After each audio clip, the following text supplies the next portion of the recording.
நான் நினைச்சது ஒண்ணு, நடக்கிறது ஒண்ணு. எனக்கு என்ன செய்யறதுன்னு தெரியல. எவ்வளவு கஷ்டம் தெரியுமா? எனக்கு சொல்ல முடியாத வழிகள் எவ்வளவு தெரியுமா? நிறைய புலம்பல் எனக்குள்ள இருக்கு. அதை நான் யார்கிட்ட போய் கொட்டி தீர்ப்பேன்னு தெரியல. ஒவ்வொருவரும் பல வழிகளோட தான் பிறக்கிறாங்க, இல்ல பல வழிகளோட தான் இருக்கிறாங்க. ஆனா எல்லாவற்றிற்கும் தீர்வு அப்படிங்க பாத்தீங்கன்னா ஒன்னே ஒண்ணுதான். அதை பொறுமையாக கையாள தெரிந்தவன் மேன்மையாகின்றான், மேன்மை அடைகின்றான். அதில் பொறுமை இழக்கின்றவன், அதில் எது சரி எது தவறுங்கிறத உணராதவன் தன்னையே அவன் இழக்கின்றான், தன்னையே மறக்கின்றான்.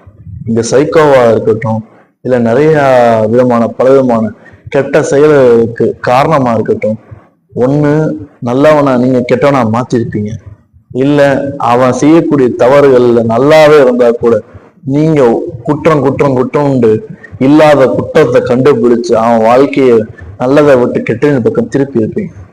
இங்க யாருமே சரி 100% பியூர் இல்லை. நம்ம ஒண்ணு அதை அட்ஜஸ்ட் பண்ணி ஏத்துக்கணும், இல்லையா அல்ஹம்துலில்லாஹ்னு பொறுத்துக்கணும். அதை விட்டுட்டு உங்களுக்கு இதுதான் சரி அப்படிங்கிறத அவங்க இடத்துல திணிக்கிறதா இருக்கட்டும், இல்ல அவங்களை குழப்பறதா இருக்கட்டும், இல்ல வாழ்க்கையில ஒரு அடுத்த கட்டுக்கு போக விடாம தடுக்கிறதா இருக்கட்டும், அவர்களை மட்டும் நீங்கள் தடுக்கவில்லை, அவர்களை மட்டும் நீங்கள் குற்றம் பிடிக்கவில்லை, ஒரு சமுதாயத்தை தவறாக பக்கம் இழுத்துச் செல்வீர்கள், குற்றம் பிடிக்கிறீர்கள்.